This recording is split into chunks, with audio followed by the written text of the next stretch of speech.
ಸರ್ವ ಜನಾಂಗದ ಒಬ್ಬ ನಾಯಕ ಅವರು ಮತ್ತು ಈ ಹಾವೇರಿ ಜಿಲ್ಲೆಯೊಳಗೆ ಒಬ್ಬ ಯಂಗ್ಸ್ಟಾರ್ ನಾಯಕರು ಇವತ್ತು ಎಲ್ಲ ಶಾಸಕರನ್ನು ಒಗ್ಗೂಡಿಸ್ಕೊಂಡು ಜಿಲ್ಲೆಯ ಅಭಿವೃದ್ಧಿ ಬಗ್ಗೆ ಕನಸ್ಕೊಂಡಾರ.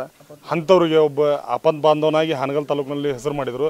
ಇವತ್ತು ಜಿಲ್ಲೆ ಅಲ್ಲ ರಾಜ್ಯದಲ್ಲೇ ಉಪಚುನಾವಣೆ ಗೆದ್ದಾಗ ಇವತ್ತು ಹಾನಗಲ್ ಕ್ಷೇತ್ರನ ಒಂದು ಕಡೆ ಮುಖ ತೋರಿಸೋಂಥ ವ್ಯವಸ್ಥೆ ಮಾಡಿದವರು ಶ್ರೀನಿವಾಸ್ ಮಾನೆಯವರು. ಅವರ ಒಬ್ಬ ಆ ಉಪಚುನಾವಣೆ ಗೆದ್ದಿದ್ದರಿಂದನೇ ಇವತ್ತು ಇಡೀ ಕ್ಷೇತ್ರದಲ್ಲಿ ನಮಗೆ 224 ಕ್ಷೇತ್ರ ನಮಗೆ ಗೆಲ್ಲಕ್ಕೆ ಅವಕಾಶ ಸಿಕ್ತು. ಹಾನಗಲ್ ಕ್ಷೇತ್ರ ಒಂದು ಮಾದರಿ ಕ್ಷೇತ್ರ ಇಡೀ ರಾಜ್ಯಕ್ಕಾಗಿತ್ತು ಆತು ಅವತ್ತಿನ ಟೈಮಲ್ಲಿ. ಅವತ್ತು ಯಾವಾಗ ಹಾನಗಲ್ಲಲ್ಲಿ ಕಾಂಗ್ರೆಸ್ ಶಾಸಕರಿದ್ದಾರೆ ಅವಾಗ ರಾಜ್ಯದಲ್ಲಿ ಕಾಂಗ್ರೆಸ್ ಸರ್ಕಾರ ಐತೆ. ಹಾಗಾಗಿ ಸಿದ್ದರಾಮಯ್ಯನವರ ನಾಯಕತ್ವದಲ್ಲಿ ಡಿ.ಕೆ. ಶಿವಕುಮಾರ್ ನಾಯಕತ್ವದಲ್ಲಿ ಈ ರಾಜ್ಯನ ಒಳ್ಳೆ ಒಂದು ಯಂಗ್ಸ್ಟರ್ಸ್ ಒಬ್ಬ ಮಿನಿಸ್ಟರ್ ಆಗಲಿಕ್ಕೆ ಒಳ್ಳೆ ವ್ಯಕ್ತಿ ಇದ್ದಾರೆ.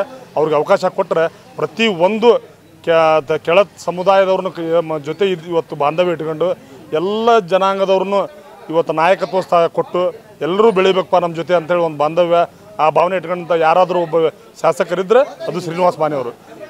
ಅವ್ರಿಗೆ ಈ ರಾಜ್ಯದಲ್ಲಿ ಅವ್ರದ್ದೇ ಆದಂಥ ಒಂದು ಫ್ಯಾನ್ಸ್ ಇದ್ದಾರೆ. ಈ ಹಾನಗಲ್ ತಾಲೂಕಲ್ಲಿ ಹಿಂದೆನೂ ಅವರಷ್ಟು ಹಿಂದೆ ಸಿ ಎಂ ಉದಾಸಿ ಅವರಾಯ್ತು, ಮನೋಹರ್ ತಹಶೀಲ್ದಾರ್ ಆಯ್ತು, ಅವರೆಲ್ಲರೂ ಈ ಕ್ಷೇತ್ರಕ್ಕೆ ಎಲ್ಲ ಸಾಕಷ್ಟು ಕೆಲಸ ಮಾಡಿದ್ದಾರೆ. ಅದೇ ರೀತಿ ಅದಕ್ಕಿಂತನೂ ಇವತ್ತು ಹೆಚ್ಚು ಜನರಿಗೆ ನೇರವಾಗಿ ಸಿಗ್ತಾರಪ್ಪ ಯಾರಾದರೂ ಶಾಸಕರಿಗೆ. ಇವತ್ತು ನೇರವಾಗಿ ಇವತ್ತು ಎಷ್ಟೆಲ್ಲ ಅವರಲ್ಲಿ ಆಫೀಸರ್ಸ್ ಇಷ್ಟು ಯಾರೂ ಕೆಲಸ ಮಾಡಿದ್ದಿಲ್ಲ. ಇವು ಅವ್ರದ್ದೇ ಆದಂಥ ಒಂದು ಆಫೀಸ್ ಮಾಡಿ ನೇರವಾಗಿ ಯಾರು ಒಬ್ಬರಿಗೆ ಜನರಿಗೆ ಸ್ಪಂದನೆ ಸಿಗ್ತಾ ಇತ್ತಪ್ಪ.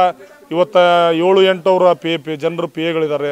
ಎಲ್ಲ ಜಡ್ ಪಿ ಒಳಗೆ ಅವ್ರವ್ರದ್ದೇ ಆದಂಥ ಒಂದು ಜನರನ್ನು ಬಂದಂಥವ್ರನ್ನ ಕೆಲಸದ ಬಗ್ಗೆ ಬಂದಿರ್ತಾರೆ. ಅವ್ರಿಗೇನಾದರೂ ಹೇಳಬೇಕು ಮಾಡಬೇಕು ಅಂತಂದ್ರೆ ಇಮಿಡಿಯೇಟ್ಲಿ ಸಿಗ್ತಾರೆ ಕೈಗೆ. ಶಾಸಕರೇ ಮಾಡ್ಬೇಕಂತಲ್ಲ, ಪ್ರತಿಯೊಬ್ಬರು ಅವ್ರ ಆಫೀಸಿಗೆ ಬಂದರೆ ಎಲ್ಲ ಕೆಲಸಗಳು ಹಾಕವು.